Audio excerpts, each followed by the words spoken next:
Vive la experiencia de una red única con el internet de fibra para el hogar Altiz. Disfruta de streaming, descarga de videos HD, juegos en línea sin fallas, videoconferencias, fotos, videos, redes sociales y mucho más. Con velocidades que van desde 15 hasta 1000 megas. Mantente siempre conectado en casa. Mi nombre es Carlos Marmolejos de Data Recovery y vas a escuchar el episodio número 106 de Mangú Tecnológico. ¿Y si no lo complicamos?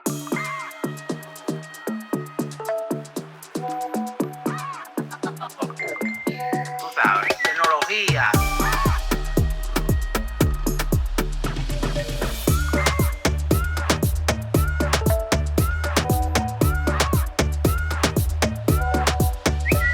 Damos mangú con los 3 golpes. Adelante. Pues arranque, eso es suyo. Un segundo, ¿se oye bien a ella? No tengo que acercarme ni nada.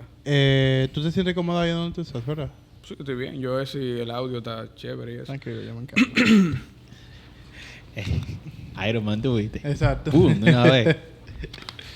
Dale, vamos arriba. Bienvenidos.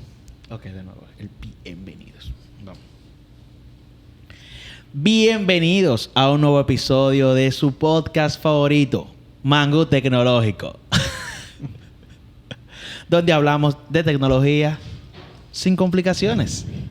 Y por aquí, como siempre, Allen Hernández. Oscar Díaz. Y Gregory Carmona. O sea que yo siento que la gente entiende que la risa de Allen es parte del intro. No, porque Allen ustedes dice... me miran siempre que lo hago. Se quedan mirando. Es como si... Bueno, bienvenidos a un episodio más de... Pero nada, señores, ¿qué es lo que hay ustedes? Bien, bien. Súper bien. Disfrutando del miércoles por la noche. Wow. Wow. Con ese ánimo se nota que tú lo estás disfrutando, de verdad. Aquí feliz. Exacto. Manuel Osuna tiene un chiste. No, pero es que estos días la vida de adulto está fuerte. Entonces, es un momento como de paz y tranquilidad realmente en el día. Eso es cierto. Manuel Osuna tiene un chiste que dice de que aunque mi cara no lo parezca, yo estoy feliz. Ok. Eso ok. fue Gregory ahora mismo. Ok, pero sí. Última. Yo no siento que esta semana tenemos. Creo que hemos estado inmersos en. Creo que ya meses. De intensidad en la adultez. Él está hablando por él mismo, tú sabes, ¿verdad? Sí.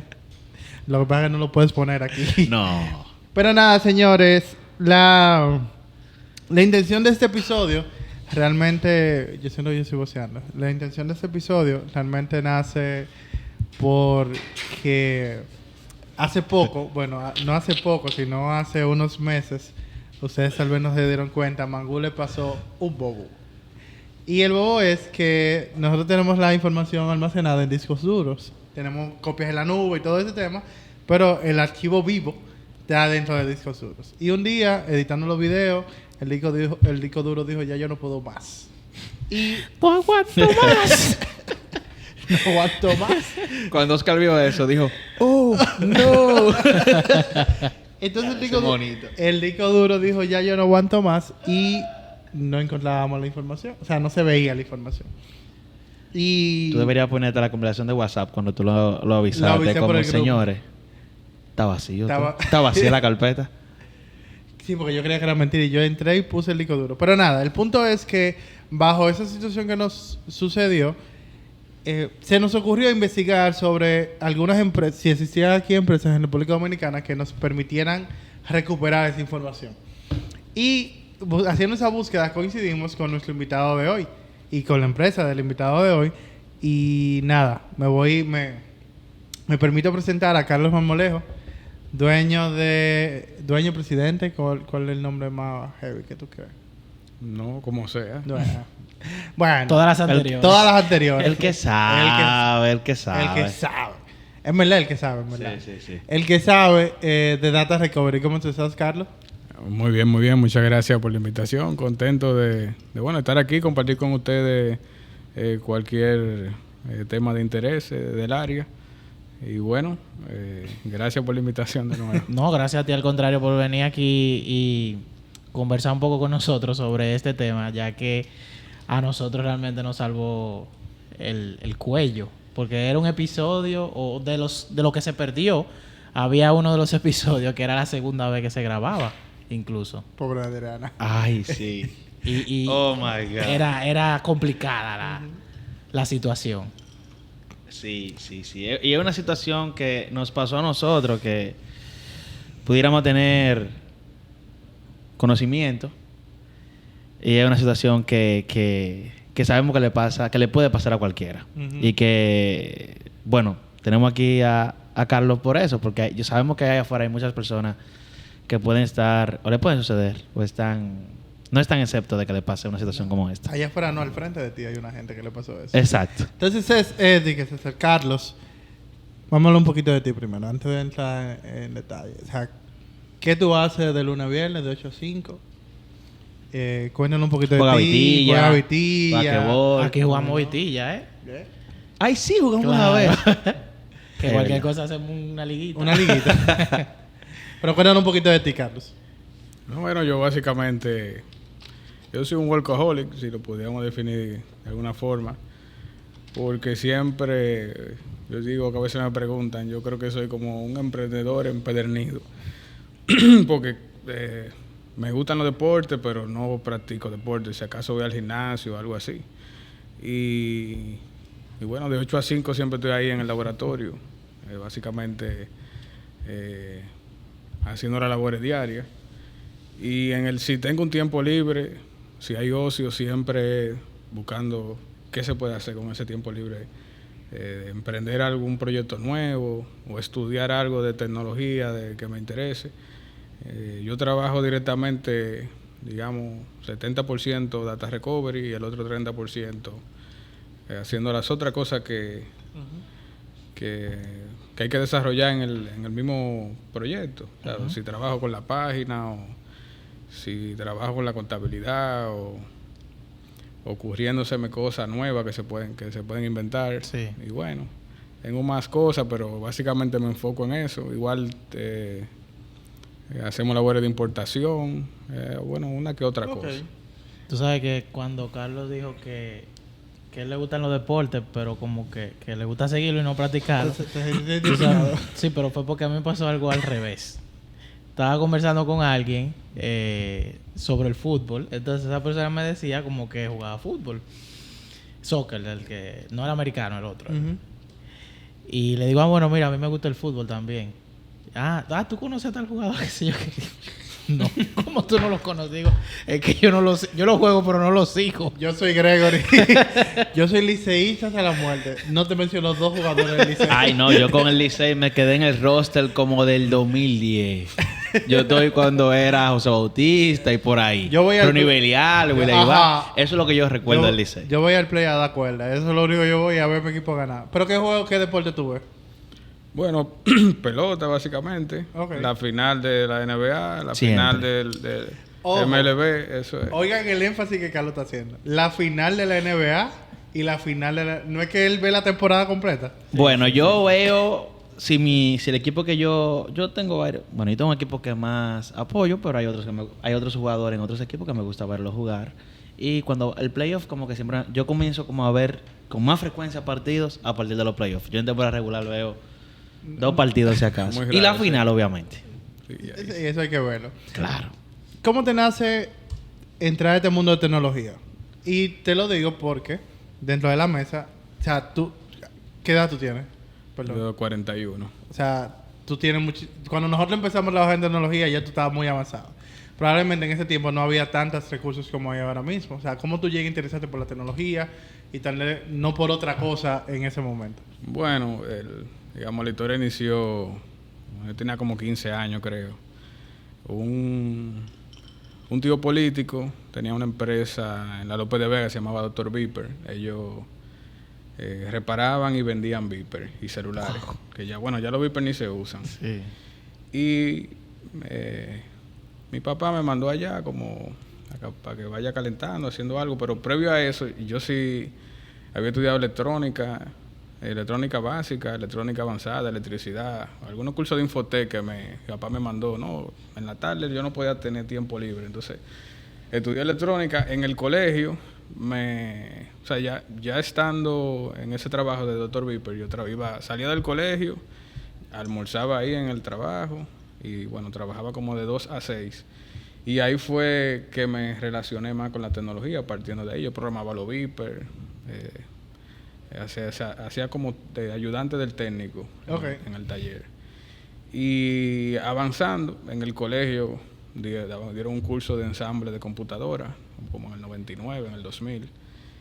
Y tomé ese curso y ahí empecé como en ese mundo de armar computadora Sí. y cosas. Pero antes de ahí, en mi casa, yendo un poco atrás, en el 94 compraron la primera computadora, un 386 era, Windows 93, bueno, Windows 3.11 era.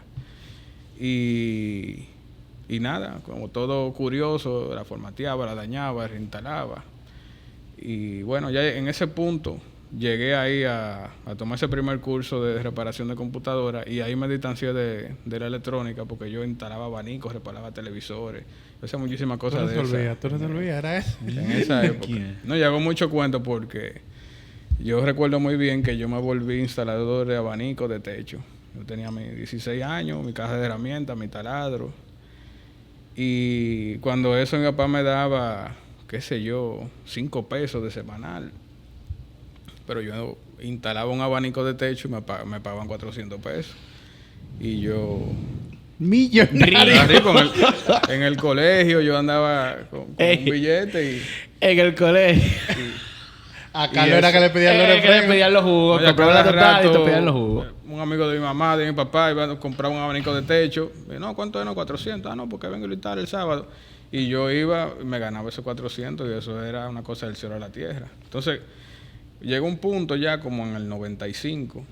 Mi mamá hizo un trabajo, una consultoría, mi mamá trabajaba con eso. Disculpa, Sal, ¿te puedes acercar un poquito por el micrófono? Y me dice, ¿qué hago con este dinero? ¿Pienso comprar una computadora o voy a cambiar el carro? No sé qué.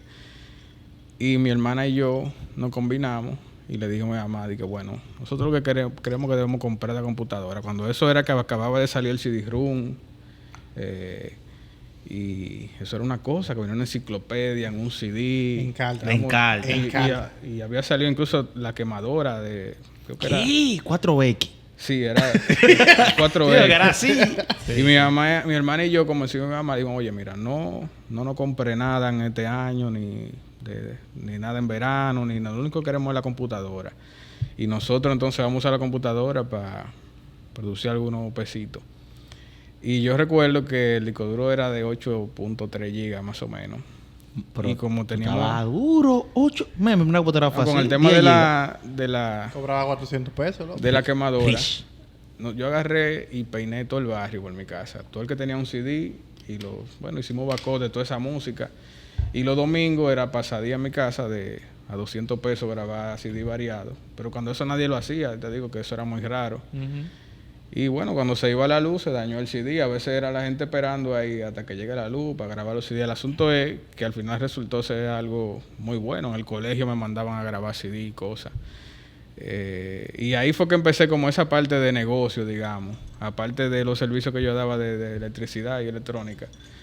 Pero ya cuando tomé el curso ese de computadora, como el 2001, fue que empecé con un amigo del colegio. Armábamos máquinas y se las vendíamos a amigos y conocidos. Y bueno, ya como más o menos me había desarrollado, todavía yo trabajaba informal porque no había cumplido los 18 años. Pero a mí me encanta trabajar, por eso yo digo que me describo como un workaholic porque no me veo sin trabajo, es como me encanta, ¿no? Siempre cuando alguien me llama, en los últimos 15 años, tú me llamas a cualquier hora y yo estoy aquí trabajando en algo, pero es difícil que esté ocioso. Y cuando cumplí 18 años, yo tenía esa ansiedad de conseguirme un trabajo. Ya tenía cédula, ya podía buscarme un trabajo de tecnología preferiblemente. Y conseguí un trabajo en una empresa que era como contratista de Codetel. Se llamaba Tecnovía ahí, atrás de Plaza Central quedaba. Wow, frente a Radio Shack. Creo que era que estaba. Bueno, no recuerdo, pero era justo como al lado de donde estaba Juguetón antes, por Plaza Central. Y bueno, ahí éramos como fui a la entrevista y me sorprendí que en primera entrevista que fui de trabajo ya me cogieron. Incluso en la entrevista no fui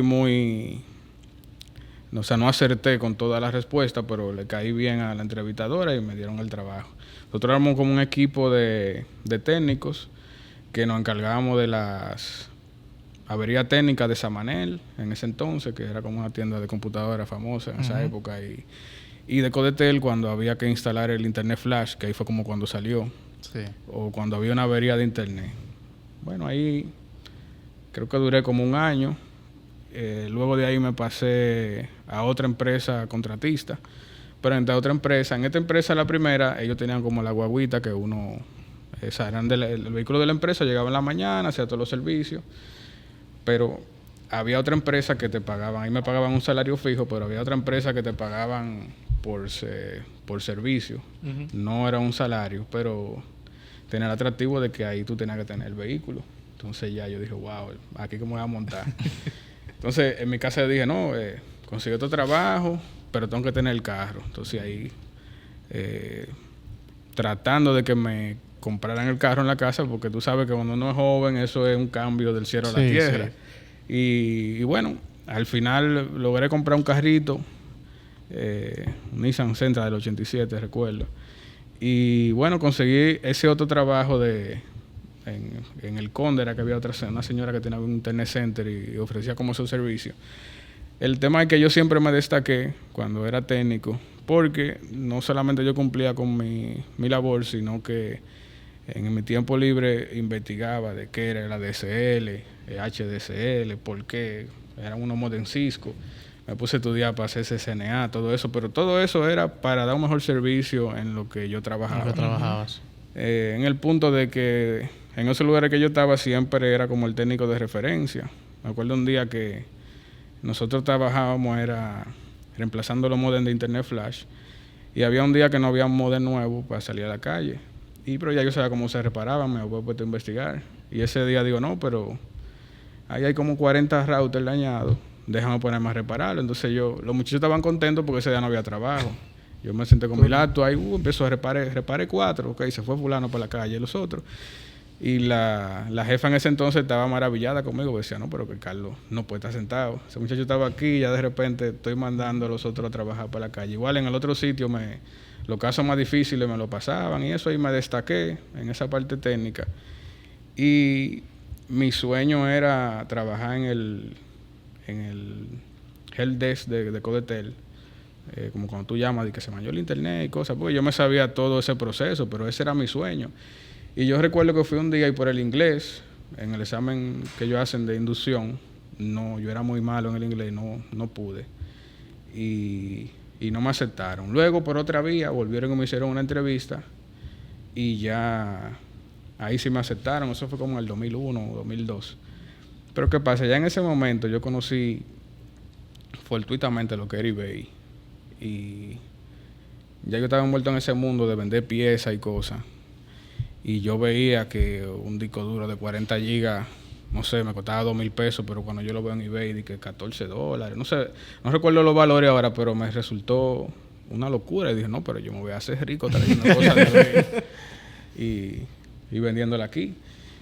Y me acuerdo que estuve afuera de Codetel, que me dijeron, sí, empieza el lunes el trabajo, pero trae la cédula, porque no llevé la cédula ese día, algo así. Yo dije, bueno, busqué la cédula el otro día y digo, o me empleo, o me quedo yo informal y trato de formar una compañita, o sigo trabajando por fuera. Y al final decidí no tomar el empleo y empecé a traer mercancía. Okay.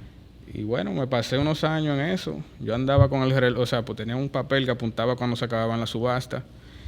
Y cuando eso no había celulares con internet, que tú andabas con y era, ¿por dónde iba a estar a tal hora? Si hay un internet center por ahí, pues cuando faltaban 10 minutos, alquilaba una cabina y esperaba para hacer la última puja. Y bueno, me pasé en eso unos años.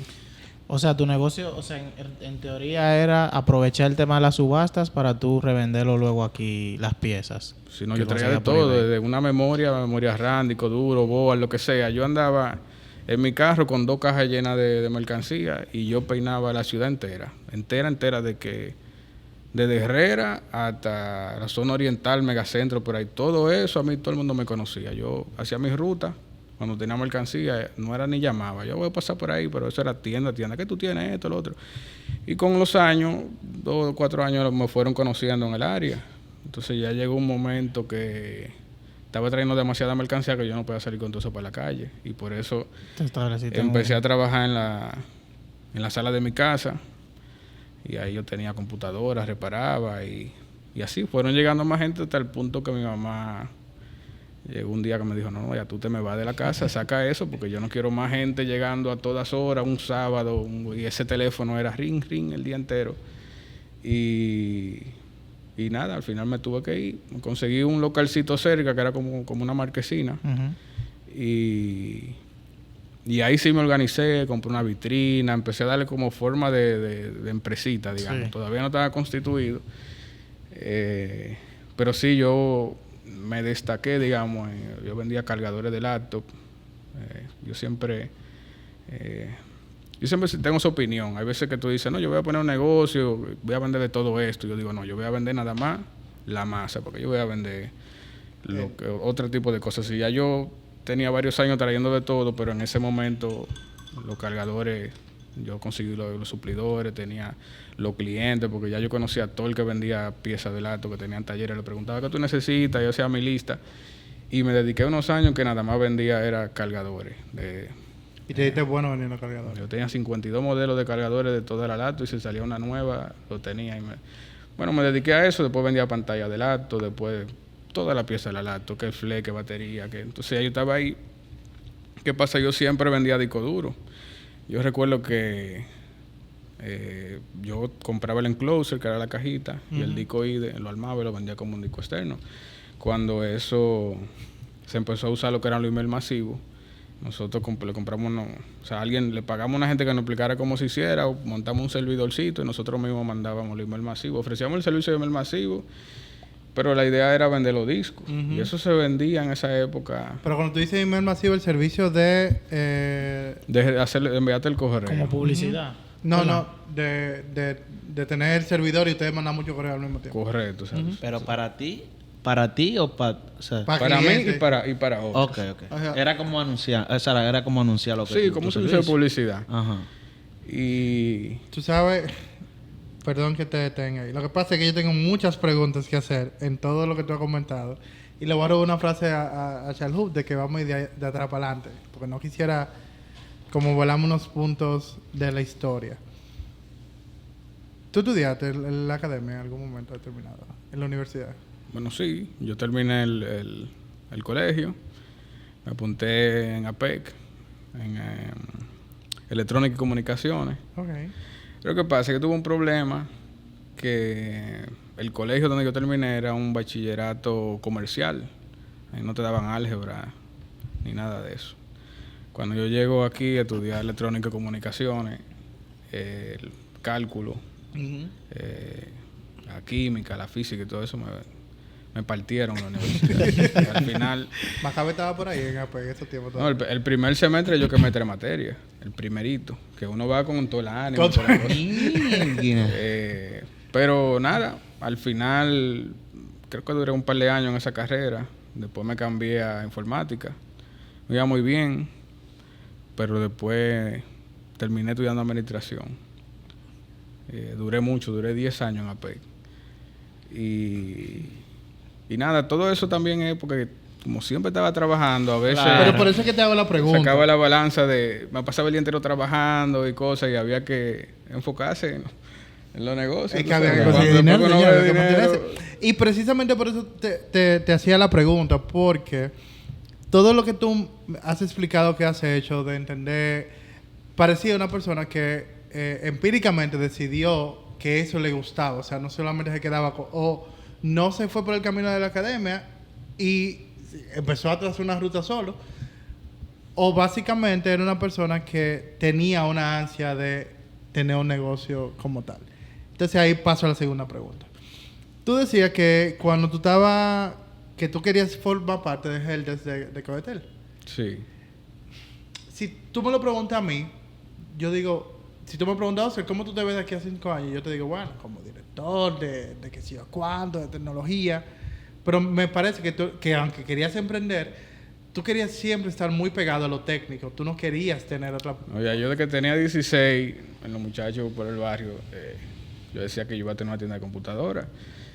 Y yo me acuerdo que habían algunos que se burlaban, me decían, oye, pues tú no tienes ni un peso, ¿qué tiene computadora? Tú que estés loco, tú nunca vas a llegar a nada de eso, porque... Lo igual- llamaste ahora, jaja. No, si vi a uno de esos amigos hace Started from the bottom, como now 10 we are. años que me visitó, que incluso se fue para Estados Unidos y cosas, y yo le dije, míralo ahí. ¿no? Que yo creo mucho en eso de la visión, o sea, lo que tú visualizas y lo pones empeño, yo creo que uno lo logra. El problema es cuando yo no tengo la visión, que ya yo llegué a la meta, digo, mi problema es qué yo voy a hacer ¿Qué voy a ahora, hacer de ahí porque lo que me he propuesto no lo veo con el tiempo, o sea, no uso el tiempo como no lo mido con el tiempo, sino una meta, o sea, que tarde o temprano la voy a lograr. Y lo entretenido es ese trayecto de ocupar el tiempo en esa dirección, y al final se logra, o sea, yo no te voy a decir en 10 años, en 20, pero si tú lo visualizas y de verdad lo quieres, es fácil. No, y algo que destaco también de tu historia es que tú siempre tenías como un paso adelante. O sea, cuando Algo quizá a tu adicional. alrededor nadie tenía computadora, tú pensaste en una computadora, hacer negocio con eso. Mira el tema de los routers también, como tú te ibas un poquito más allá que el resto de las personas que trabajan contigo. Y eso te agrega un plus en tus skills. Como No, tú y dices, que veía tú eras oportunidades, referencia. men, donde nadie más. Fíjate con el asunto del eBay y la subasta. O sea, la compra por internet ¿Cuánta gente hacían eso en ese momento? en el 2002. Sí, pero todavía ahora Todavía hay yo gente lo que hago no de hobby. sabe. Yo traigo mi lote de mercancía y vendo al por mayor. Muchas tiendas me compran, pero ya es porque yo tengo el skill y también conozco el negocio. Y tengo la clientela igual, porque aunque yo deje de hacerlo, siempre... Bueno, por lo menos ahora, como trabajo con discos duros, no es lo mismo si yo compro 100 discos duros de una capacidad. A veces, como nosotros estamos aquí, después que tú lo compras, se dañaron. El suplidor a veces te devuelve algo, pero la garantía uno es el que la asume. Pero en mi caso, si el disco duro se me daña, el que se me daña para mí no es un disco dañado, sino yo lo guardo para piezas de recuperación de datos. Exacto. Un día llega un recovery y yo con ese disco dañado, pues entonces yo hago un caso de recuperación y no tengo que pedir esa pieza afuera. Qué bueno que entraste en ese tema. Ahí era que yo quería ahora Yo comentar. realmente iba a preguntar también si el hecho, porque tú hablaste en un momento que cuando te enfocabas en comercializar ciertas piezas, o sea, llegó un momento donde tú te enfocabas en algo y no querías comercializar todo. Tú hablaste de los discos duros y mencionaste también como del auge que tú tuviste con eso, con el tema de los enclosures y venderlo como discos duros externos. ¿Eso tiene algo que ver Sí, con el hecho de precisamente recuperación de datos? Sí, correcto. Lo que pasa es que cuando iba a hablar de eso fue que Oscar me hizo la pregunta. Diablo, me dijo que lo interrumpí. No, sino que yo lo tenía ahí. Salve. Diablo. Déjame No te preocupes. Hasta aquí Oscar llegó en el episodio. A partir de ahora que entonces- lo dejo en manos de No, Gregory. entonces, en ese punto ya cuando yo estaba en la marquesina vendiendo de todo, empecé a vender mucho disco duro. Vender disco. Entonces, ¿qué pasa? Cuando vendo todos esos discos externos, se devolvían 2 o 3 al mes. Mira que se me dañó, pero yo lo que quiero son los datos y eso. Nosotros llegamos a inventar mucho tratando de recuperarlo. Lo abríamos, le dábamos un golpe o si estaba trancado. O sea, hicimos un conjunto de diabluras, pero al final era tratando de Y recuperar. recuperar. Quizá nunca lo recuperamos. Hicimos muchos intentos. Pero sí nos acercaban gente que decían, oye, yo pago lo que sea.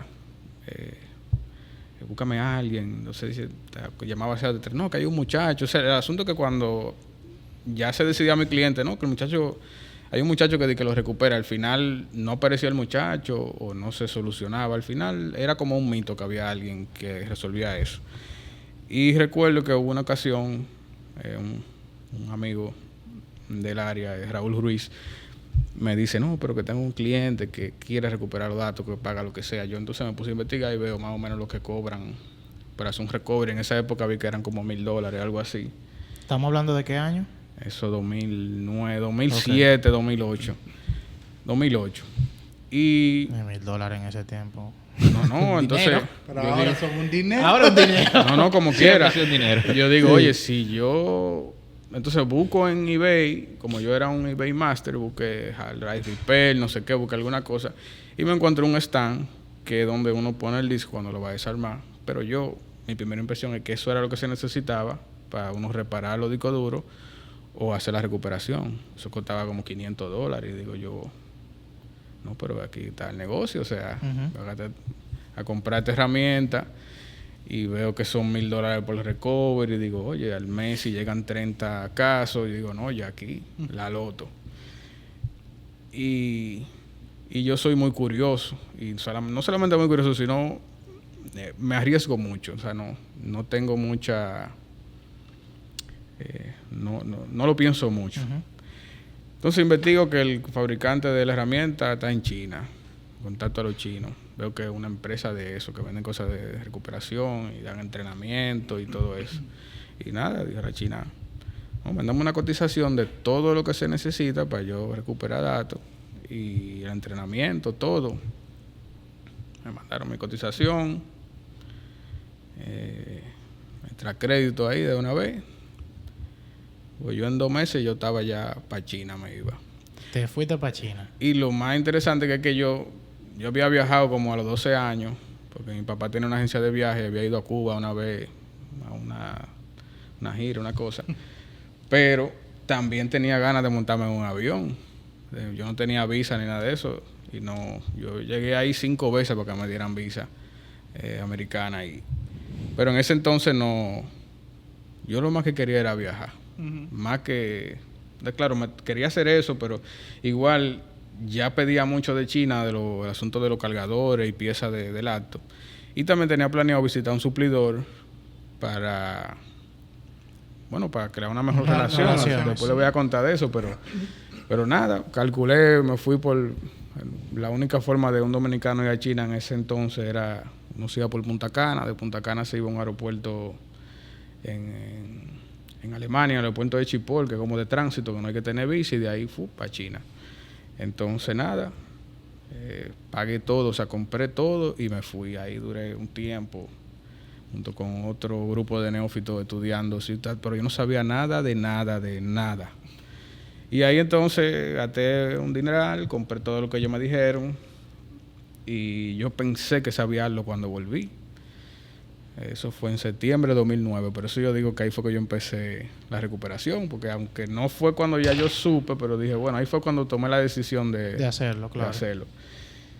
Y volví un par de meses en lo que llegaron una cuanta máquina que era por barco, y después de ahí un año entero y hice un recovery, y no con nada de lo que me dijeron en el curso, ni con ninguno de esos equipos, sino con un truco que me dijo un amigo de que si llegaba un disco duro de tal marca y tal modelo, uno quitaba un diodo de la tarjeta electrónica y funcionaba. Y yo me acordé de ese truco.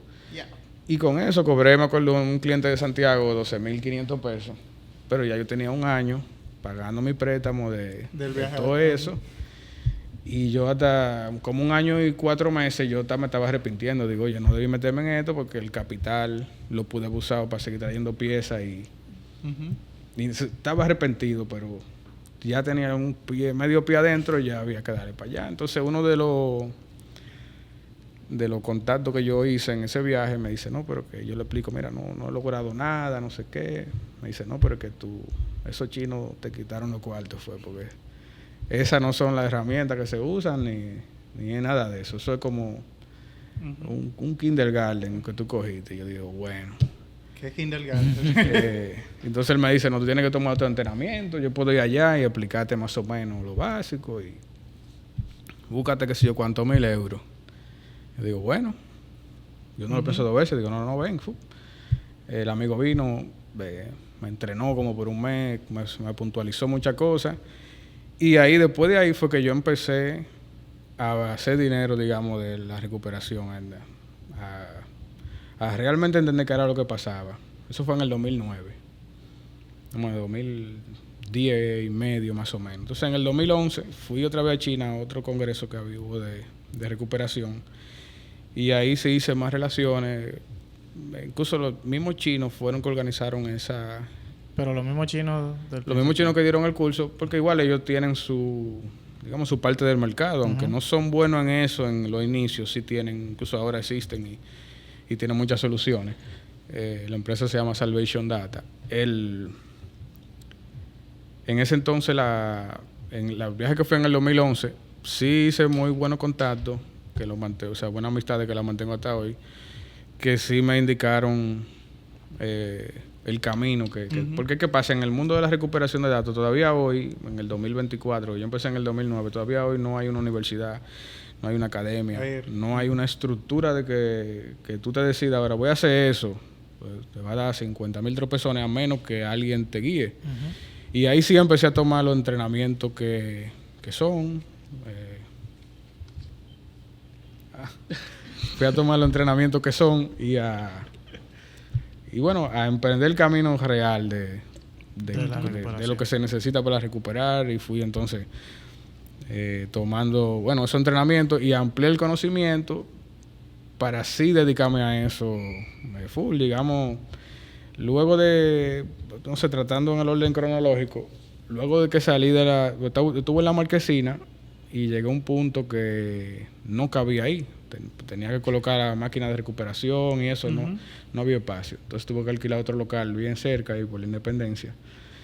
Y eso era como un apartamento que lo habían convertido en locales comerciales. Yo alquilé una parte y al final después terminé con el apartamento entero, que era como en un primer nivel.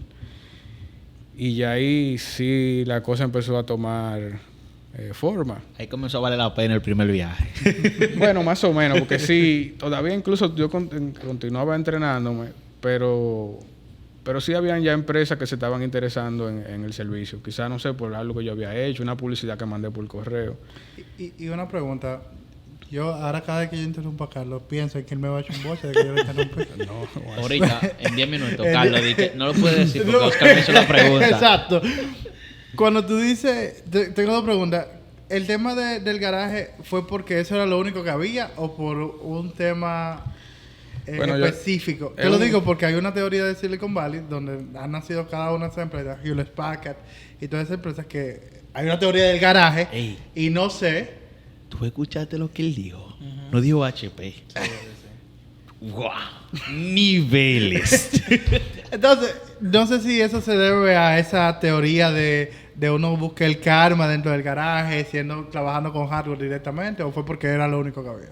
Bueno, realmente en mi caso fue la opción que conseguí. Okay. Yo siempre estuve como apegado, no sé por qué, ahora uno se evalúa en el tiempo de que yo quería estar cerca de mi casa. Entonces, como yo vivía ahí en el Cacique, que eso es como por la Independencia con Italia, eso fue un sitio que encontré bien cerca y lo que yo podía pagar en ese momento, y me fui ahí porque las otras opciones salían de mi presupuesto y bueno, coincidencialmente era como una Marquesina.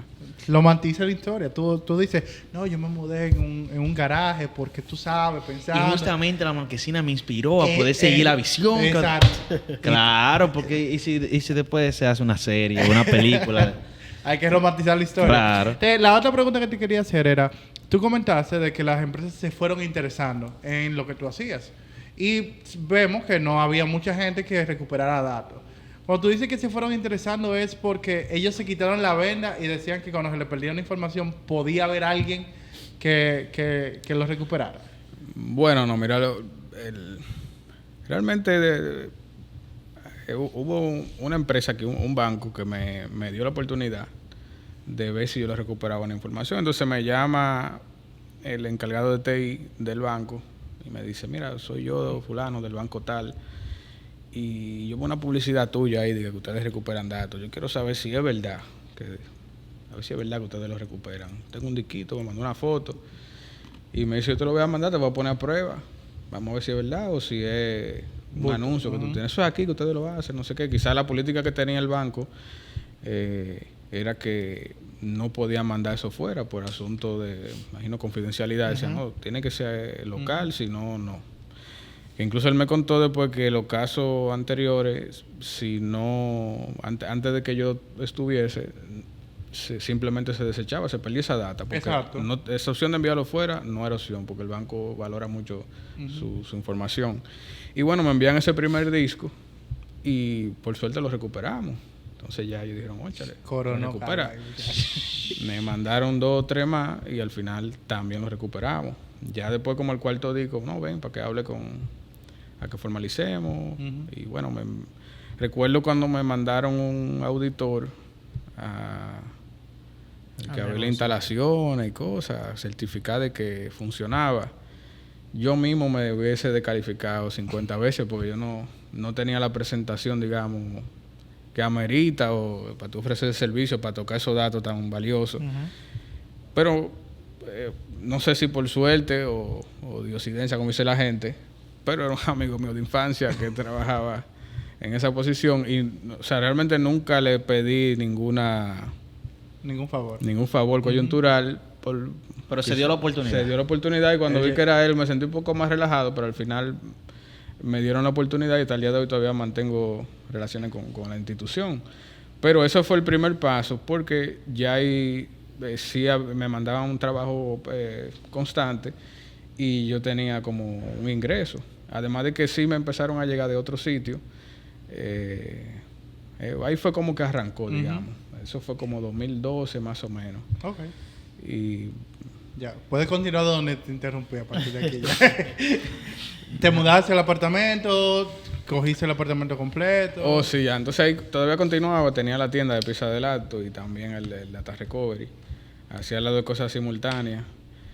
Pero no llegué a hacer esa publicidad grande porque no me sentía todavía, aunque tenía ya 3 años en eso, no me sentía que lo dominaba como... Tú no querías que se hiciera como masivo y que después no pudiera No, dar porque si respuesta. hacía una super publicidad y quedaba mal, me iba a desacreditar muy pronto. Ya yo, como tenía cierto tacto comercial, yo percibí eso y me mantuve hasta que tenía como 8 años ya haciendo recovery consecutivo. Ahí fue que me atreví a ofertar el servicio. Todavía hoy incluso no he hecho esa publicidad masiva, digamos, porque de 7 de cada 10 personas que van al laboratorio nunca han sabido de nosotros. Y digo, cónchale, tenemos 15 años. Pero así se han dado las cosas. Pero en ese momento,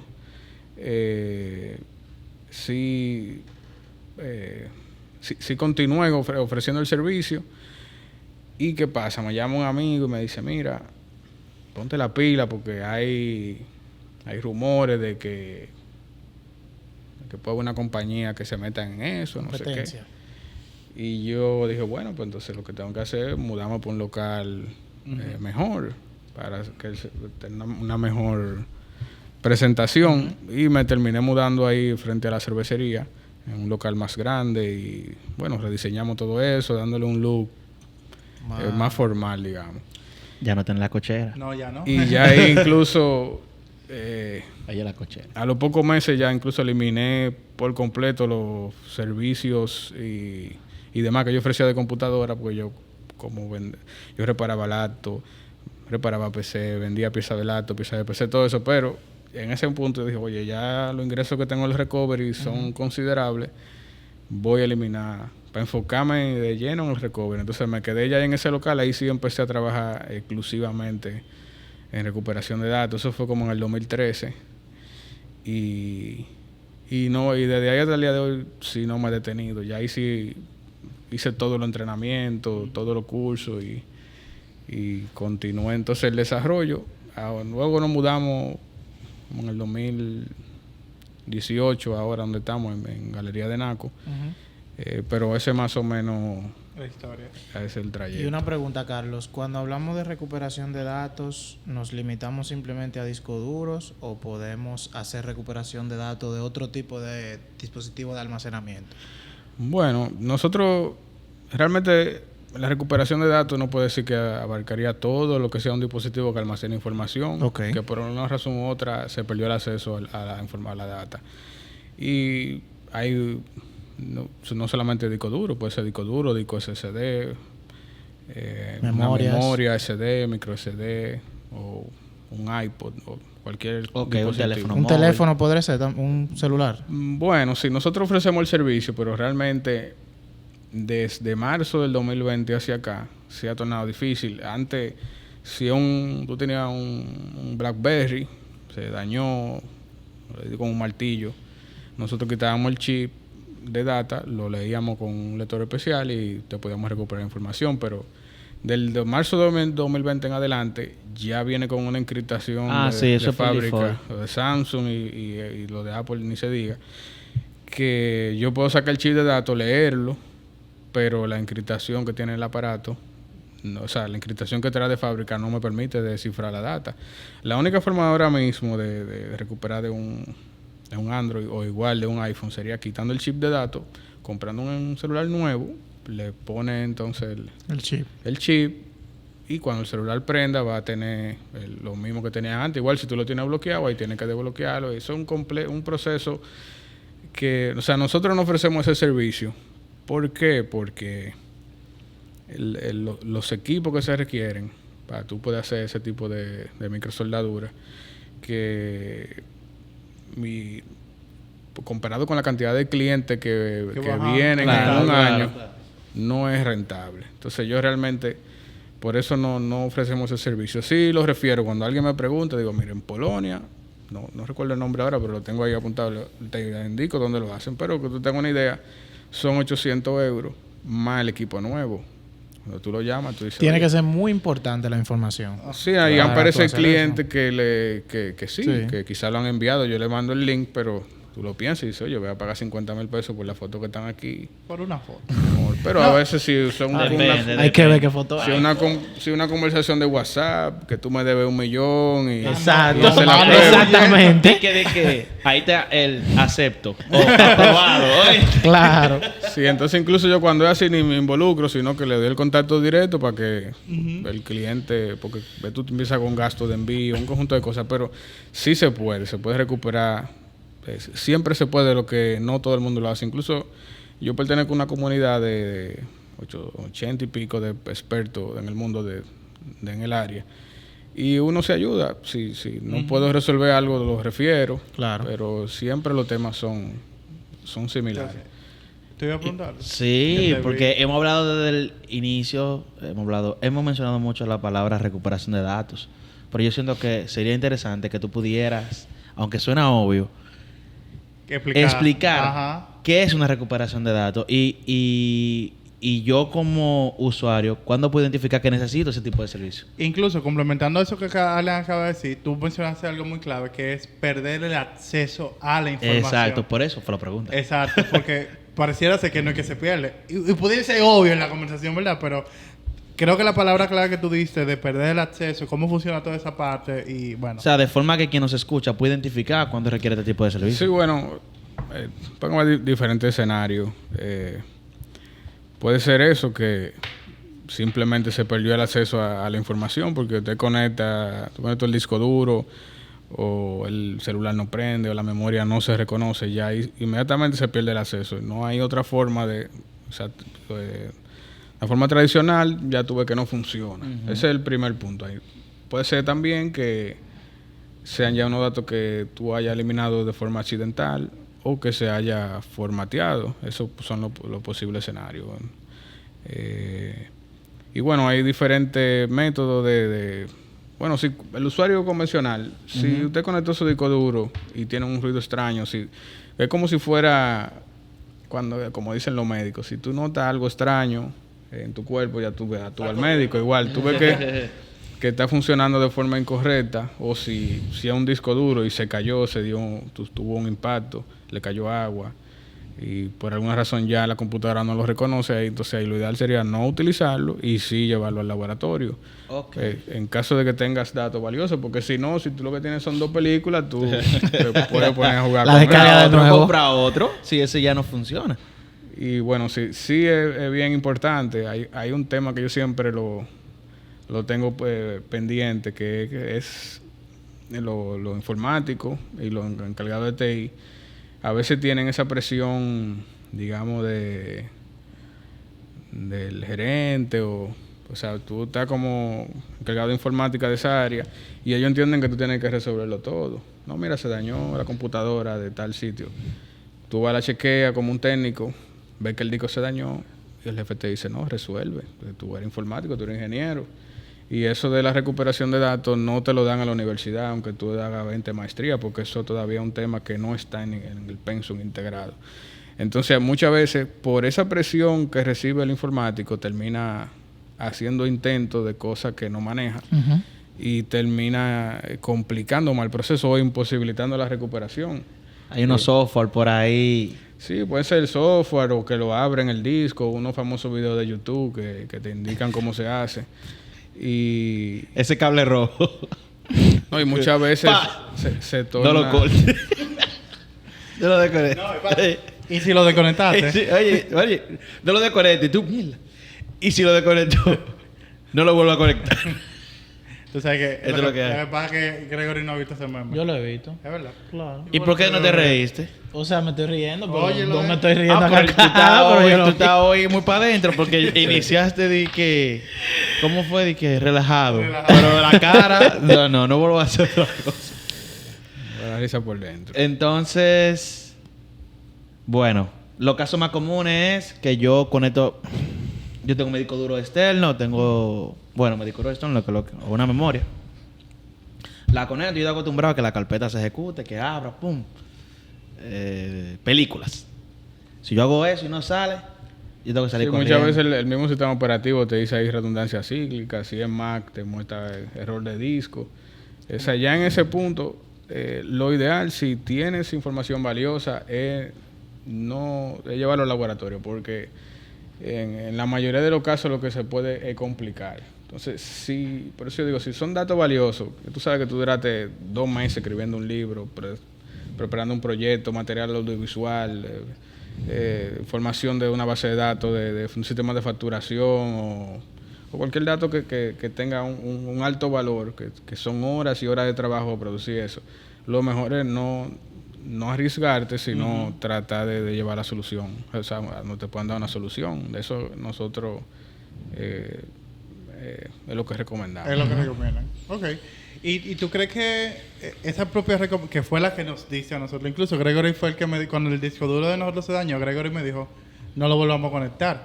Porque para mí era como, vamos a buscarle la vuelta porque no tuvimos acceso a la información. No, y uno entendiendo que tiene cierto conocimiento técnico, El ego allá. exacto. En un principio, yo pienso que eso es automático del técnico. Uno va a intentar resolver. Y hasta cuando uno se estrella con esa pared, que uno dice, en verdad, yo no soy la persona que lo va a resolver.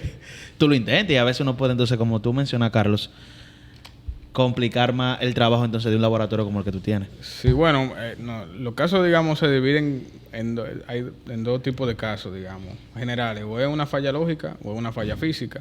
Cuando una falla lógica es que el dispositivo funciona correctamente, pero por alguna razón la estructura, el sistema del archivo se dañó y tú no puedes acceder a la data. Ahora, cuando una falla física ya o se dañó un componente electrónico o mecánico que te impide entonces acceder a la data. Nosotros siempre preferimos que sea una falla lógica. una falla física antes que una lógica, porque casi siempre cuando es una falla lógica el cliente intenta de todo. Ya. Que te funciona, tú instalas un Ya software. le han pasado varios software, ya No, movió. ya muchas veces ya cuando llega la mano no hay mucho que hacer. Te puedo decir, bueno, hay un 10% de probabilidad y nosotros lo vamos a intentar porque ya está muy... Ya está la estructura del disco, ya le han pasado tantas cosas muchas lo veces. llevar, no, porque a veces el cliente ni sabe, no, yo no he hecho nada, pero lo llevó a 4 sitios de tienda de computadora, el técnico instaló un software, lo formateó, hizo un software de recovery, hacen un conjunto de cosas y al final esa data valiosa se pierde. Entonces, por eso que digo la premisa, si la data es valiosa, entonces yo siempre pienso en eso de a veces cuando los clientes se animan y abren el disco duro. Yo digo, oye, a mí se me daña la transmisión del carro y yo voy a un sitio donde reparan las transmisiones, porque yo sé que yo voy a desarmar esa transmisión y yo voy a ver un conjunto de piezas que... ¿Y ahora qué hago? Voy a buscar un video de YouTube para que me digan, no, yo tengo que llevar al mecánico. Entonces es lo mismo. Usted puede pensar que es sencillo, pero al momento que usted tapa el dispositivo, ya todo el escenario que se complica. Cuando un cliente me llama, me dice, no, yo nada más lo destapé y lo volví a lo cerré. Yo digo, bueno, ya te digo, te dije hace un minuto 95% de probabilidad, ahora te digo un 5%. Porque es en el averaje de nuestra estadística, de cada 100 discos destapados, nosotros recuperamos 5 de lo que recibimos, porque ya el cliente toca el disco, a veces floja pieza, lo desarma. Ya nosotros no sabemos qué ha sucedido y por eso se complica la situación. Tú mencionando el tema de lógico físico, yo tenía una pregunta y va en línea con eso, y es en caso de desastres, por ejemplo. Tú sabes que en las empresas normalmente que manejan grandes cantidades de datos y dependiendo del tipo de negocio que sea, tienen planes de recuperación de desastres, que incluye protección de datos, que puede ser que tú tengas un data center y tengas un data center en otro lado. Tú tienes mecanismos como para salvaguardar la data, pero puede suceder que tú tengas algún inconveniente en tu empresa, que tú no tengas ningún plan de recuperación y tú, qué sé yo, tu infraestructura sufra daño físico, incendio, inundación, no sé qué cosa. Entonces, los discos duros o la recuperación en discos con ese tipo de situaciones son viables, o qué tan posible eso es ante una catástrofe, un desastre. Bueno, todo depende de lo que haya sucedido. Nosotros sí hemos recibido numerosos casos, por ejemplo, de incendios, inundaciones, y digamos que el 50% sí se recuperan. En el caso de los discos duros, ¿qué pasa? Un disco duro, luego de que el disco sube a más de 80 grados Celsius, muchas veces pierde el magnetismo. Los platos de almacenamiento almacenan la data en base a magnetismo. Entonces, si el incendio fue muy fuerte y el disco se sobrecalentó mucho, ahí se pierde la data, porque se borra en automático, se desmagnetiza y se pierde la información. Pero en muchos casos no. Nosotros hemos tenido casos de incendios reales que se ha recuperado la información. Igual casos de inundaciones. Casi el más frecuente cuando hay daño por agua es que va el ladrón, rompe el DVR, coge el disco duro y lo tira en una cubeta de agua o algo así. Y hemos tenido casos de eso que también se recuperan. Si es daño por agua, casi siempre se recupera. Quizá no todo, porque a veces se afecta mucho, pero sí se recupera. Igual en el caso de eso de incendios. Y sí, aunque no haya una catástrofe, o sea, como tú mencionabas, de si la empresa tiene ese plan de datos, tú no te imaginas la cantidad de empresas prestigiosas que continúan teniendo pérdida de datos. O sea, yo te digo porque tengo clientes que son empresas que sí tienen un presupuesto de infraestructura para todo eso, y como quiera en un mes van 4 y 5 veces, porque a veces no da el tiempo. Imagínate, estás facturando el supermercado, está el sistema, pero tú estás facturando cada 5 minutos una factura. ¿Qué pasa? El backup de repente, entonces tienen un servidor de backup, pero entonces tienen un empleado que nada más lo que hace es chequear los backups. Ese es su trabajo. Pero por alguna razón, ese backup él no lo estaba chequeando. Ese día llovió, se dañó el internet desde las 8 de la mañana. Pues la tienda ya ha facturado 9 millones de pesos ese día, para suponer, una tienda grande. Ya en la noche, por el mismo problema del agua, pasó algo, se dañó el servidor, se cayó el arreglo, ya se perdió la data. Aunque tú tengas un backup de hace 3 días, todas esas facturas que se generaron, o sea, siempre hay como un hueco a veces que pasa eso. Y es tan increíble que tú dices, oye, tengo un empleado nada más que hace backup, y hace 2 meses que no se hacía backup de esa base de datos. Y es un tema muy frecuente, más de lo que tú te imagines, sucede. Wow. No, incluso a nivel de desarrollo, las últimas prácticas que yo he visto es seguir enfatizando en tú manejar, hacer como una duplicidad de esos datos importantes para que tú puedas recuperarlo en un momento determinado, porque imagínate que se te vaya el internet y esa petición al servidor para guardar esa información no llegó por X o por Y razón, y es una factura de un dinero. Entonces pueden pasar esos escenarios así que lo pueden poner un poco más complejo. Sí, por eso va igual muy alineado con los objetivos de una organización en ese sentido. Cuando tú haces tu plan de backup o de recuperación ante desastre o cosas alineadas en ese aspecto, tú siempre dices cuánto yo estoy dispuesto a perder en tiempo. Por decir algo, yo estoy dispuesto a perder un día, yo estoy dispuesto y después que tú te respondes a esa pregunta, entonces tú tomas las medidas adecuadas, porque ahorita en una situación como esa no es hacer backup cada X tiempo. Ahorita es que eso de manera sincrónica se envía a varios lugares. O sea, que no esperes un tiempo. Por decir algo, se mande un site alterno, los backups sean con una frecuencia o un backup incremental que sea, qué sé yo, con pocas frecuencias. O sea, exacto. Por eso lo menciono, de que muchas veces va muy alineado con que el negocio, qué tanto... Lo que pasa es que cuesta. Ese nivel de periodicidad cuesta. Exacto, cuesta, y mucha gente entiende que organizaciones entienden que un día, 2 días, una semana, un mes. Es como y el ahí se- pasa el hueco, como tú mencionas. El hueco siempre va a estar. Es como tú Que, dices, pero cada segundo que tú le bajas ese hueco, cuesta. sí, es como un seguro full de un vehículo. Tú dices, no, yo voy con el de ley, pero pues, se te puede suceder el problema. Yo te pongo un caso que a veces no siempre está el acceso a tú tener ese backup. Te pongo un caso, tuve un caso reciente de una persona que fueron a hacer un estudio de impacto en una zona muy difícil de acceso en el país. Duraron varios días grabando, tirando fotos, creando un contenido multimedia. Y ese viaje, esa coordinación de un grupo de personas, van a hacer trabajo. Luego entonces regresan y se dañó la memoria o el disco donde tenían todo eso almacenado.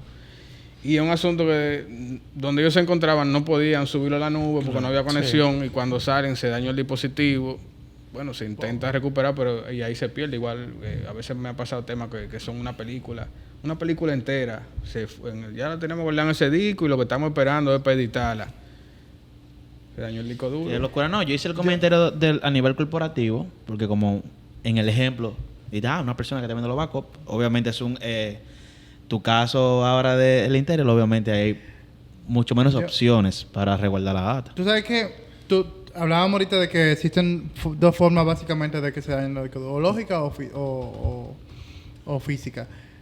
Pero, ¿cuáles son las condicionantes? O sea, ¿cómo yo hago cómo yo no soy propenso a que se dañe mi disco duro? O sea, porque por ejemplo, cuando estuvimos hablando de nuestro disco duro, yo te decía, está bien, Carlos, pero ¿cuál debería ser el formato en que yo formatee mi disco duro para evitar que esas cosas puedan pasar? ¿Cómo yo evito que eso ocurra? Sí, te entiendo perfectamente. Bueno, está la mala práctica, digamos, y hay cosas que uno hace como usuario de forma inconsciente, digamos, porque no sabe lo que repercute, pero sí hay varias cosas. Siempre, si se va a usar un disco externo, siempre hay que darle a expulsar. Si no se expulsa, entonces lo ideal sería apagar el equipo antes de expulsarlo. Cuando se apague, entonces ya ahí tú lo desconectas. Porque si lo desconectas sin darle expulsar, en ese momento, puede ser un disco SSD o un disco normal, en ese momento ya hay un daño en el sistema de archivo o en la estructura. ¿Qué pasa? Muchas veces es acumulativo. Tengo un disco externo, me aguanta 10.000 errores, yo lo desconecté la primera vez. ¿No pasó nada? No, pero se dañaron 5.000 sectores. Pero ¿qué pasa? El disco duro tiene un protocolo de cuando tú vuelves y lo conectas, detecta que se dañaron sus sectores, los reubica y el disco te sigue funcionando. Pero ya cuando tú llevas esa mala práctica 20 veces que lo desconectas, ya la B25, los datos no aparecen. Ya ¿Y no qué aguanto fue? más. Porque ya ese cupo de almacenar sectores defectuosos ya se llenó. Esos 10.000 sectores ya se reubicaron, entonces ya ahí el disco no funciona. Y no hay forma, muchas veces, de una forma tradicional, de que tú le pases un software y cosas. A veces no, porque ya el firmware, el disco duro tiene una parte que es como un software interno que trabaja tanto los discos tradicionales, mecánicos, y los discos SSD. Y cuando ya el firmware se daña, no hay forma de, si no es con un equipo especial, tú puedes acceder y corregir eso. Pero sí, respondiendo a la pregunta de la buena práctica, lo ideal sería darle a ejecutar, apagar la computadora, porque pasa algo diferente. Tú dices, sí, pero que no lo expulsa. Pero pasa algo diferente dentro del disco o de la unidad. Cuando la computadora se apaga, le envían el comando de que se está apagando a que si se desconecta de forma repentina. Claro que sí. Mira, Gregory hizo una pregunta en el aspecto físico de los discos duros. Quiero abordar el otro lado, la parte lógica. Hay veces que es que tú dijiste que, bueno, mira, no puedo hacer los datos, pero hay veces que suceden situaciones que ha ido en un momento en los últimos años en que yo no puedo acceder a la data porque a un tercero tuvo el interés en acceder a mis sistemas y impedirme el acceso a ellos, los famosos ransomware que te encriptan la data. ¿Hay soluciones que ustedes tienen en ese aspecto? Yo como dueño de mi empresa sufro un ataque de este tipo, en lo que investigo también cómo obviamente mejorar mi postura de seguridad.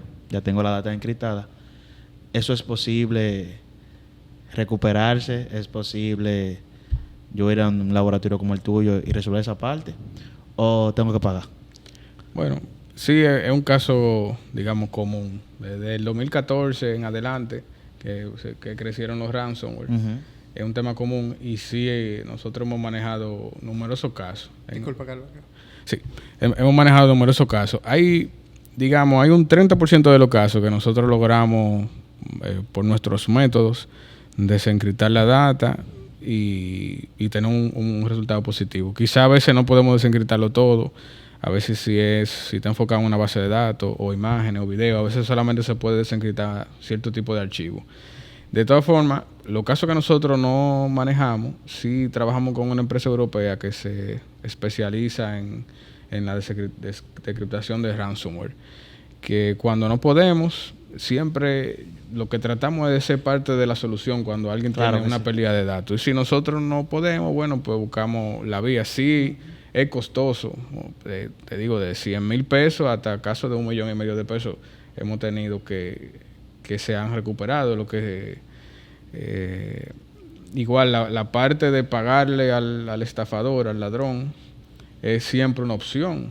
Te digo, claro, no es lo recomendable. O sea, uno desde el entorno de nosotros que vemos esa parte de seguridad a nivel de sistema, realmente en la letra, como en los libros, del libro de no pagar. Pero obviamente eso depende de cada de cada situación. De cada situación, de cada organización. Y ese tema de los ransomware, al ser un tema nuevo, no quiere tener la solución, porque siempre se presenta. Y al inicio, nosotros servíamos de intermediario entre el ladrón y el cliente. Yo le decía, bueno, mire, usted perdió su dato, el ladrón está pidiendo $1,000. Nosotros igual te cobramos una comisión por hacer la gestión de contactar al ladrón, pagarle y desencriptar la data. Lo hicimos como 3 casos. El cuarto caso, el ladrón pide $3,500, le pagamos al ladrón. Al otro día dice, no, que mi jefe dijo que mande 3,500 más. Entonces, ya ahí en ese momento, bueno, se perdieron esos 3,500, sí, pero no vuelvo para negociar con estafador. No, claro. Por eso la recomendación uno quiere servir como una espalda intermediario. Yo tengo muchos colegas, o sea, hay muchas empresas que le explican al cliente y tratan, pero como a veces se tratan de unos montos absurdos, va a pagar $20,000, $25,000, $10,000. Yo prefiero, o sea, nosotros tomamos la decisión de no participar en ese proceso y la recomendación es nunca pagarle al ladrón. Sí, es la recomendación, porque al final entonces lo que hace es que incentiva. Sí, pero a veces que la pérdida es más grande. No, claro, estoy diciendo que, por eso digo que de libro, tú lees, ahora tú buscas en internet recomendaciones, cómo debería manejarse una situación. No. En los libros, ahí cuando no está pasando nada, dice que no pague.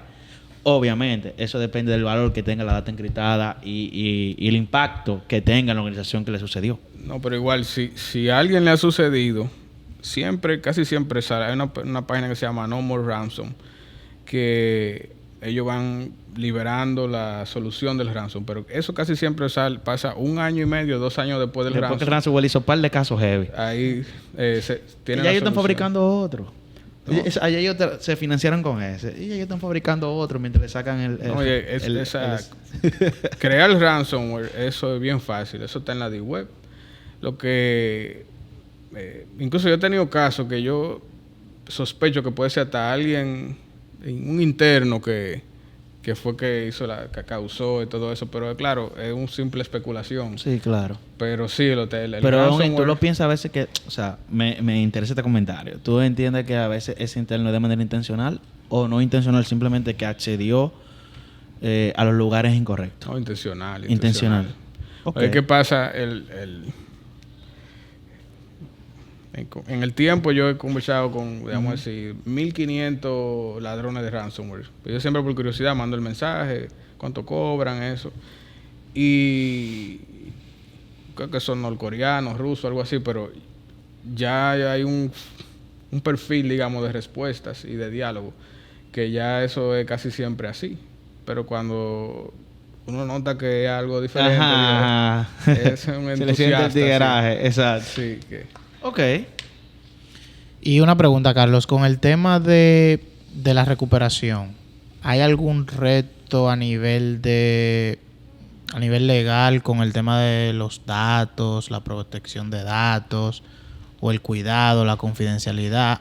¿Ustedes han tenido casos donde qué sé yo, le requieren algún tipo de, no sé, de manejo o cuidado con la data, o ya ustedes como empresa de por sí tienen, no sé, algún proceso a nivel de datos, de manejo de los datos como tal, que le ofrezcan a las personas que se acercan a ustedes para pedir el servicio. No, sí, claro que sí. Nosotros, como trabajamos con un sinnúmero de instituciones financieras, de investigación, y manejamos muchos datos multinacionales que son de extrema confidencialidad, para nosotros la confidencialidad es la columna vertebral de nuestra empresa, porque sin la confianza de los clientes no podríamos ofrecer este servicio.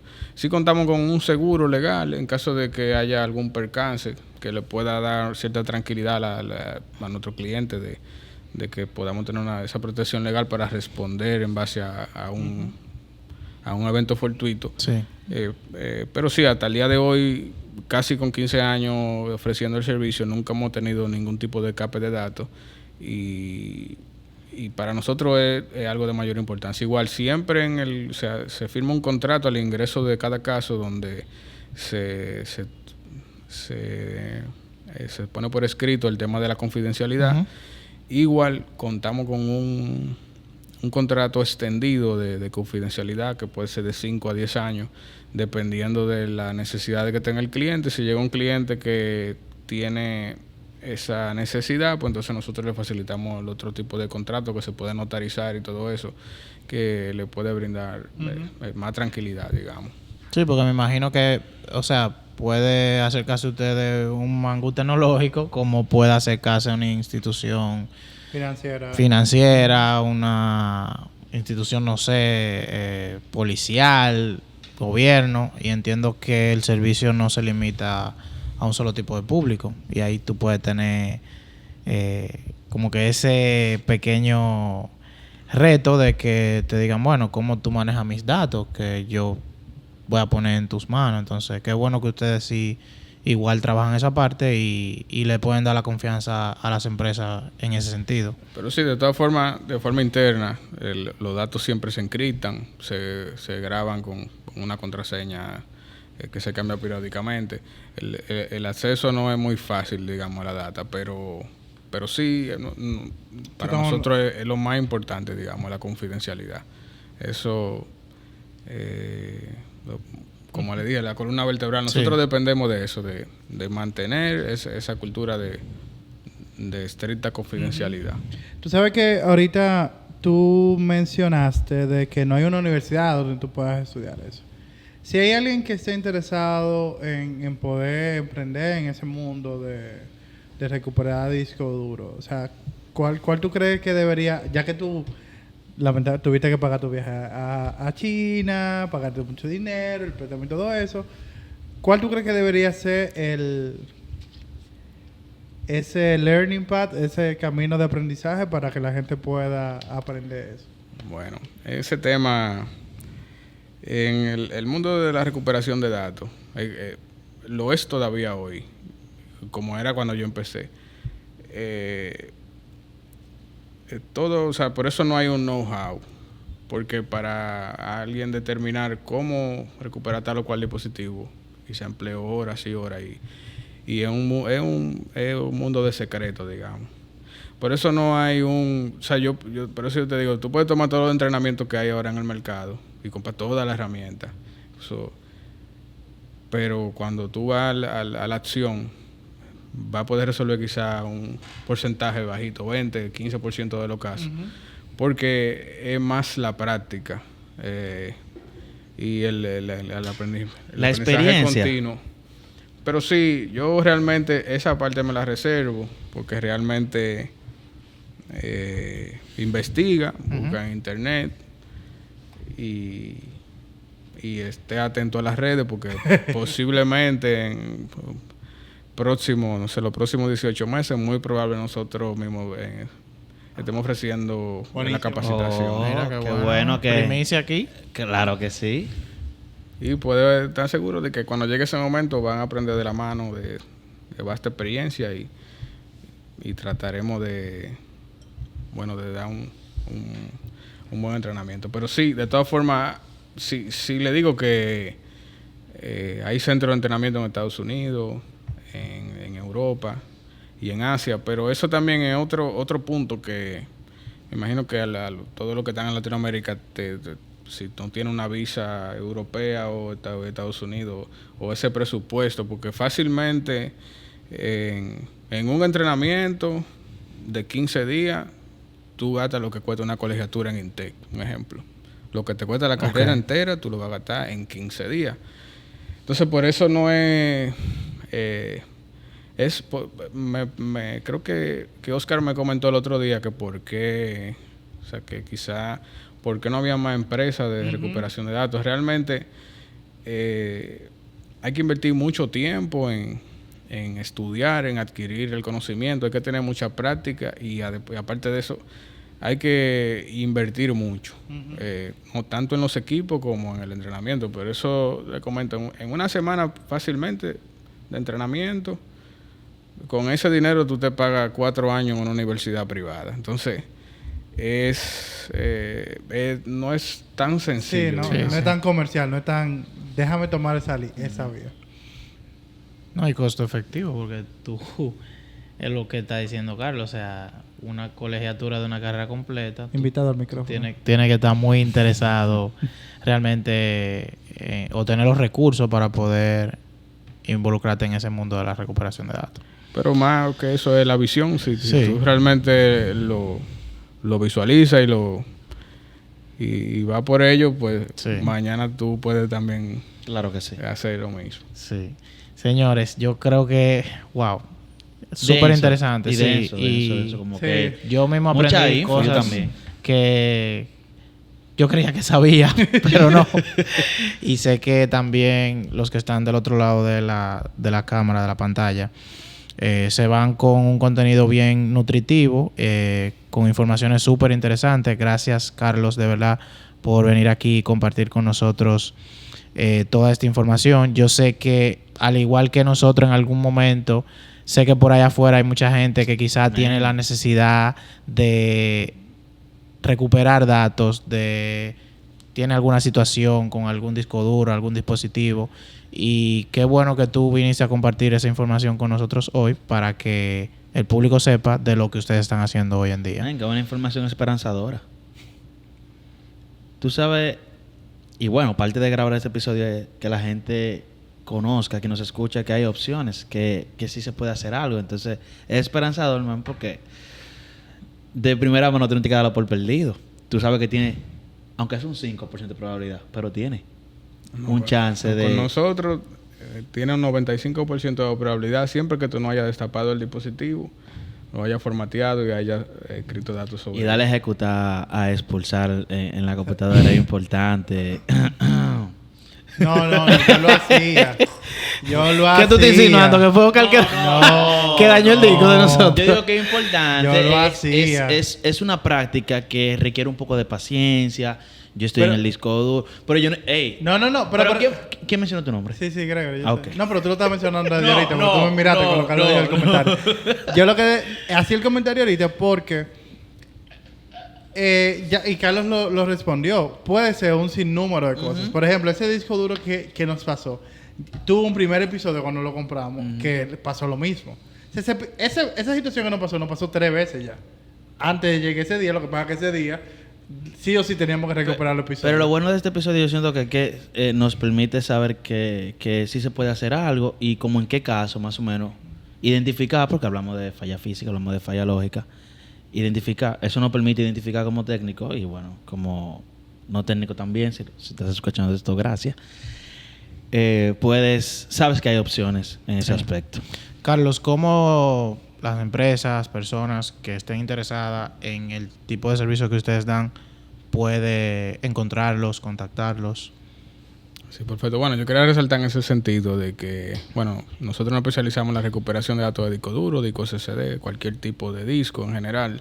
Igual también en recuperación de datos de arreglo RAID, que como se almacenan los datos usualmente en la empresa, cuando son gran cantidad de datos, también podemos recuperar la data. Al igual que memoria SD, micro SD, USB. Igual, en los casos del smartphone, en algunos casos sí podemos.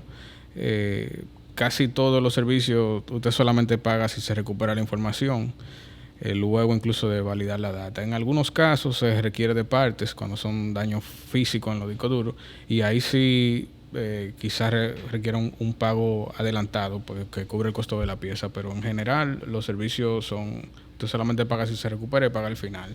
Nos pueden contactar vía nuestra página web, que es datarecovery.com.do, igual vía las redes, @datarecoveryrd, igual a nuestro WhatsApp, que es el 849-258-8653, o al número 809-333-3384. Y bueno, estamos para servirle. Buenísimo, Carlos. Y bueno, si a usted le gustó este episodio, si entiende que esta información le ha servido, si conoce algún caso de alguien que pasó o está pasando por alguna situación que necesita recuperación, envíeselo el episodio y el personal de Data Recovery los va a ayudar. Al igual que Data Recovery, nosotros también estamos en la web y en todas las plataformas de redes sociales como Mangú Tecnológico. También estamos en todas las plataformas digitales, Apple Podcast, Google Podcast, YouTube, nos puede ver. Y también estamos en Patreon. Si usted se preguntaba cómo puede apoyar a Mangú Tecnológico y no sabía cómo hacerlo, vaya a patreon.com/Mangú Tecnológico y ahí se va a enterar cómo nos puede apoyar. Y si no, comparta, dale like y comente. Suscríbase. Suscríbase a la campanita. Igual quería indicar a todos los escuchas de Mangú Tecnológico que luego de escuchar este podcast, si tiene alguna necesidad de recuperación de datos y dice que vino de Mangú Tecnológico, en todos nuestros servicios usted tiene automáticamente un 10% de descuento. Excelente. Si usted llegó hasta aquí, sabe, ¿verdad? Exacto. Que lo tiene. Hola, llegaste hasta aquí, gracias. Muchísimas gracias, Carlos, de verdad que sí. Cómo no, gracias a ustedes por la invitación y para mí encantado compartir con ustedes todo. Bueno, excelente. Nos vemos el jueves, señor. Bye. El lunes. Bye. Tecnología.